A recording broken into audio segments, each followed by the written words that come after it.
পেশনাবেরা এটা হলো একটা অজুখানা। আমরা যখন অজু করব আমরা প্রথমে বিসমিল্লাহ বলে শুরু করব।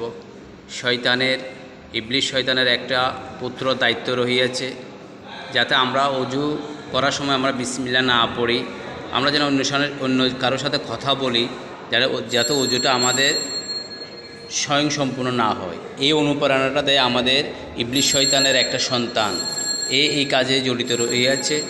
ও সবসময় আমাদের পুনর্রচনা দেয় যেন অজু করার সময় আমরা বিসমিল্লাহ না বলি এবং কারোর সাথে কথা বলি। ইসলাম ভাইরা, অজু করার সময় কারোর সাথে কথা বলবো না।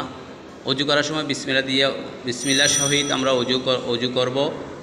এরপরে করোনা পরিস্থিতি, এই পরিস্থিতিকে মোকাবেলা করার জন্য সর্বস্থায় অজু অবস্থা থাকা সবচেয়ে উত্তম। আমরা যখন অজু করি আমাদের হাতগুলো, চোখগুলো, সমস্ত অঙ্গ প্রত্যঙ্গগুলো আমাদের পবিত্র হয়ে যায়। ইসলাম ভাইয়েরা, ইসলাম মানে সুরক্ষা। চলেন আমরা ইসলামের গভীরে প্রবেশ করি।